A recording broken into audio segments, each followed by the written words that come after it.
Modul 2, survei dan investigasi pada perencanaan bendungan. Penentuan lokasi bendungan yang tepat sangat penting terkait fungsi bendungan, faktor geologi dan material, faktor sosial, biaya pembangunan, dan lain-lain. Sebelum kegiatan survei dimulai, terlebih dahulu supaya diketahui aspek-aspek terpenting yang mendorong timbulnya gagasan pembangunan sebuah bendungan. Pertama, pentingnya eksistensi bendungan tersebut ditinjau dari segi ekonomis maupun sosial. Kedua, tujuan-tujuan pokok pembangunan dari bendungan. Tiga, fungsi pokok yang akan dibebankan pada calon bendungan. Empat, perkiraan kemampuan teknis dari calon bendungan, dan lain-lain. Bendungan harus direncanakan sedemikian sehingga kemungkinan kegagalan sangat kecil sekali. Suatu bendungan yang aman memerlukan struktur bendungan itu aman dan tanah atau pondasinya aman. Karena tuntutan inilah, sebelum memulai desain struktur bendungan, diperlukan investigasi geologi teknik yang intensif. Dalam memilih lokasi bagi sebuah waduk, beberapa faktor perlu menjadi pertimbangan, diantaranya faktor ekonomi, lingkungan, faktor hidrologi, dan hidrolika.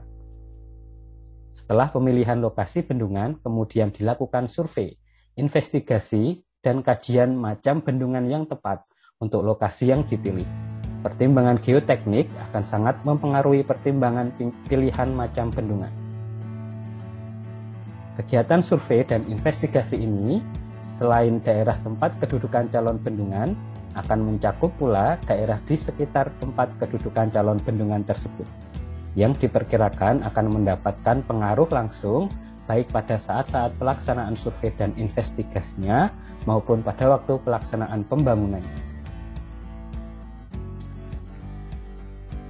Pada tahap awal harus dapat dikumpulkan informasi yang tersedia berkaitan dari suatu lokasi bendungan.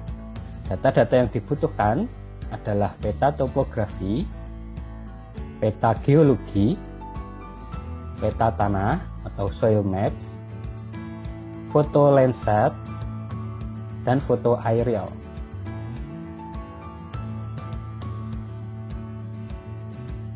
Peta topografi biasanya dikeluarkan oleh instansi tertentu, baik di tingkat pusat maupun tingkat provinsi, diterbitkan dengan skala 1:50.000 atau 1:25.000. Peta-peta ini merupakan data paling fundamental sebelum kegiatan-kegiatan survei dan investigasi selanjutnya dapat direncanakan.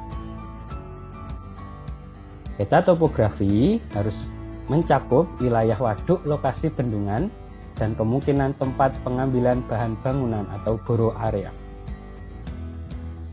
Peta topografi juga harus tersedia pada lokasi dan elevasi lubang eksplorasi, parit, sumuran uji, dan keadaan fisik yang perlu diperhatikan seperti singkapan batuan, daerah longsor, jalan, dan lain-lain.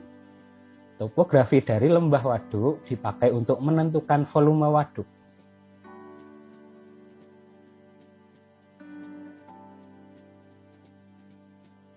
Data yang kedua adalah peta-peta geologi. Biasanya dalam skala-skala tertentu diterbitkan oleh instansi baik di tingkat pusat maupun tingkat provinsi. Berdasarkan peta tersebut, beberapa kondisi geologi dari suatu daerah dapat diketahui secara kasar, misalnya mengenai formasi batuan, proses pembentukannya, dan umur geologi. Peta geologi terdiri dari bedrock geologic maps, superficial geologic maps, structural geologic maps, tectonic maps berkaitan dengan struktur geologi dan aktivitas kegempaan atau seismic activity. Peta lainnya yang juga diperlukan adalah peta sumber daya mineral atau peta tanah pertanian atau agricultural maps. Data yang ketiga adalah foto udara. Dengan foto udara akan sangatlah mudah untuk mempelajari dan menganalisa tempat kedudukan calon bendungan dan daerah sekitarnya, di mana kesukaran-kesukaran pengamatan setempat terhadap struktur geologinya dengan mudah dapat diatasi dengan penggunaan foto udara. Misalnya untuk mengetahui lokasi daerah-daerah yang mudah longsor atau daerah patahan, lipatan-lipatan, dan lain-lain. Perlu diperhatikan, bila bendungan tersebut berada di daerah patahan, apakah nanti layak untuk dibangun atau tidak. Data-data lain yang juga sangat penting adalah peta-peta land use. Peta tanah ditinjau dari catatan-catatan kegiatan pembangunan di waktu-waktu yang lampau.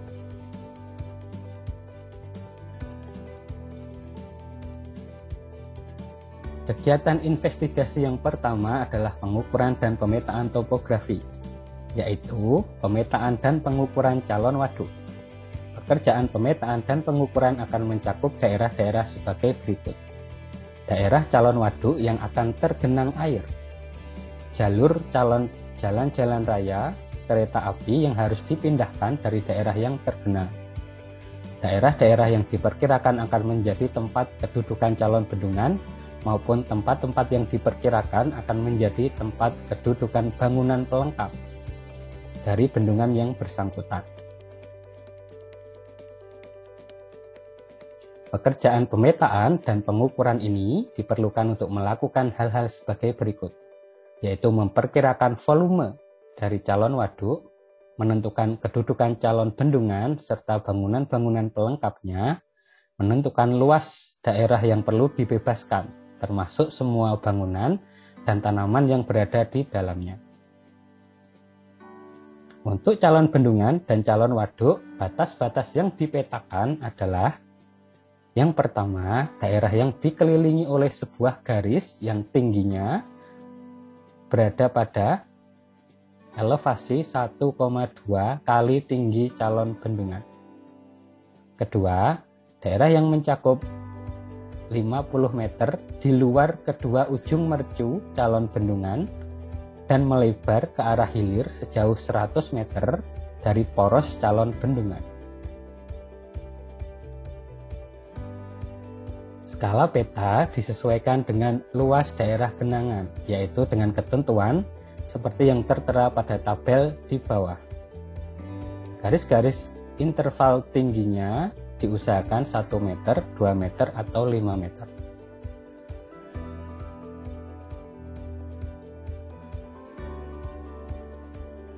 Untuk tempat kedudukan calon bendungan, di samping peta gambar situasi, dibutuhkan juga beberapa gambar-gambar penampang melintangnya, yaitu penampang-penampang yang memotong sungai dan penampang memanjang, yaitu yang sejajar dengan sungai.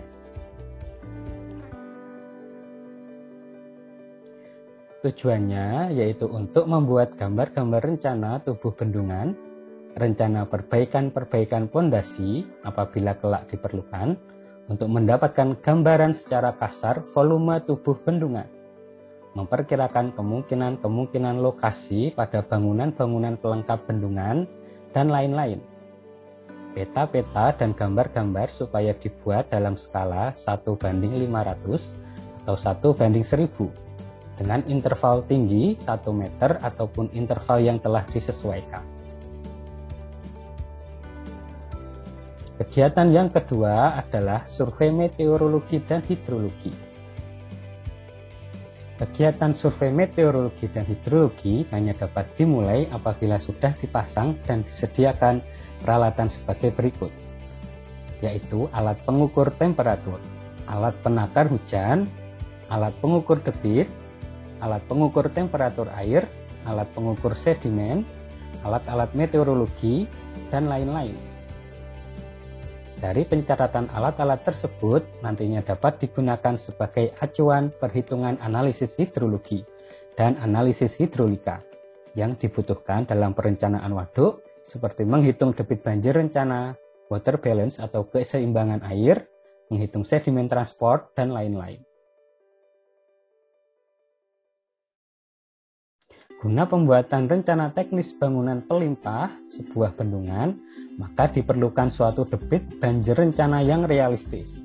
Untuk ini, angka-angka hasil perhitungan hidrologi perlu diuji dengan menggunakan data-data banjir besar dari pencatatan atau pengamatan setempat.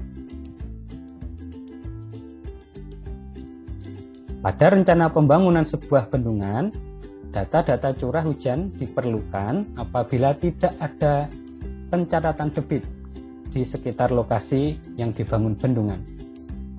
Analisa hujan nanti ditransformasi menjadi debit untuk menghitung debit banjir rencana dan debit aliran rendah untuk keperluan perhitungan keseimbangan air. Data curah hujan biasanya merupakan data hujan jam-jaman, hujan harian atau R24, hujan total bulanan, dan lain-lain. Secara garis besar, perhitungan debit banjir rencana terdiri dari 3 tahapan sebagai berikut, yaitu perhitungan curah hujan maksimum rencana, perhitungan debit banjir rencana, dan pengujian hasil perhitungan debit banjir rencana. Untuk menghitung kapasitas pengendalian banjir pada waduk, dapat digunakan berbagai metode yang pada hakikatnya didasarkan pada perhitungan penelusuran banjir di waduk atau reservoir routing yang didasarkan pada persamaan berikut ini.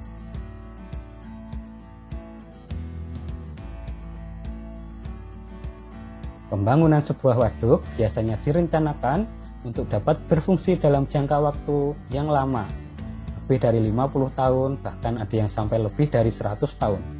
Oleh karena itu, dalam menentukan volume sedimen, survei, investigasi, dan analisa-analisa yang dilaksanakan tidak saja terbatas pada keadaan yang telah lalu, tetapi mencakup juga estimasi-estimasi perkiraan kemungkinan terjadinya perubahan-perubahan dari kondisi daerah pengaliran di masa-masa yang akan datang, di mana kemungkinan perubahannya akan menimbulkan perubahan intensitas proses sedimentasi yang terjadi di daerah pengaliran tersebut.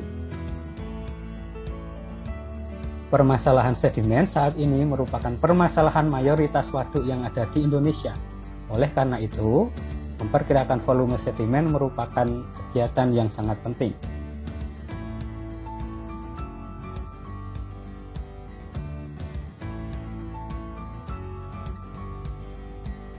Kegiatan yang ketiga adalah investigasi geoteknik. Tujuan dari investigasi geoteknik adalah menggolongkan sifat distribusi dan sifat teknis, seperti kekuatan, kuat tekan, dan kelulusan air dari tanah dan batuan pondasi dan dinding tumpuan dari bendungan. Tujuan yang kedua adalah mengkaji ketersediaan dari volume dan karakteristik material atau bahan bangunan untuk timbunan bila bendungan urukan, dan untuk beton bila bendungannya terbuat dari beton. Beberapa pertanyaan harus dicari jawabannya melalui investigasi geoteknik, yaitu dari karakteristik dari pondasi, perbaikan pondasi atau cara memperbaiki keadaan pondasi, volume timbunan, pelaksanaan penimbunan dan bangunan pelengkapnya, dan ketersediaan material. Lingkup dan biaya investigasi geoteknik berbeda dari satu tempat bendungan ke lokasi lain, tergantung pada kerumitan geologi dan keragaman dari tanah, dan batuan pondasi juga bergantung pada tahap pengkajian dari proyek, kelayakan desain, atau tahap pelaksanaan konstruksi. Pada setiap lokasi yang mungkin dibuat bendungan, harus dikaji perbandingan biaya untuk berbagai macam bendungan yang bisa dibuat. Di Indonesia, sebagian besar bendungan yang dibangun adalah bendungan urukan. Bendungan urukan dapat dibangun hampir di semua jenis pondasi, bahkan dapat dibangun di atas pondasi dengan daya dukung yang rendah. Walaupun demikian, menguntungkan atau tidaknya kondisi pondasi bukan saja didasarkan pada pertimbangan perbaikan pondasi, tetapi juga didasarkan faktor lain, yaitu hal-hal yang akan menimbulkan kesulitan-kesulitan pada pembuatan rencana teknis tubuh bendungan, besarnya biaya pembangunan, dan jangka waktu periode pelaksanaan pembangunan.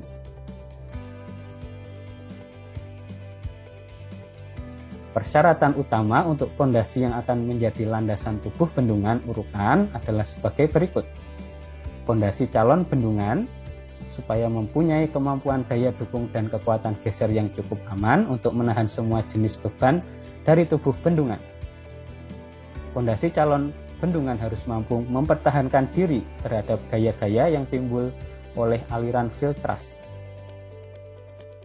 Apabila dengan dasar persyaratan tersebut ternyata memberikan kesimpulan bahwa pondasi diperkirakan akan membutuhkan perbaikan-perbaikan atau treatment yang mahal, maka survei dan investigasi serta penelitian selanjutnya supaya dilaksanakan dengan lebih seksama.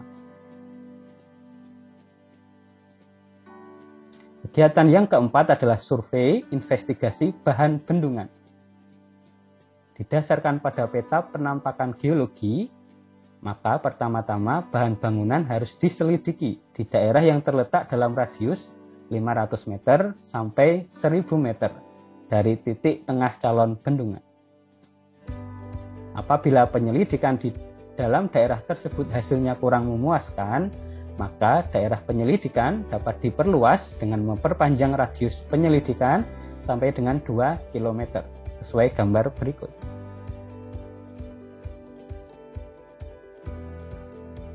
Bahan tanah yang disyaratkan dalam pembangunan bendungan adalah sebagai berikut. Untuk persyaratan stabilitas bendungan, maka kepadatan dan kekuatan geser tanah harus memadai, agar permeabilitas tanah sesuai dengan persyaratan yang diperlukan. Angka konsolidasinya kecil, mudah dikerjakan, yaitu pada penggalian, pengolahan, pengangkutan, penimbunan, dan pemadatan. Sementara survei dan penyelidikan bahan-bahan pasir dan kerikil, yaitu merupakan bahan yang vital untuk lapisan filter atau penimbunan zona-zona transisi suatu bendungan. Karena gradasi dari bahan tersebut perlu mendapat perhatian yang khusus, persyaratan yang diperlukan untuk bahan-bahan tersebut adalah sebagai berikut.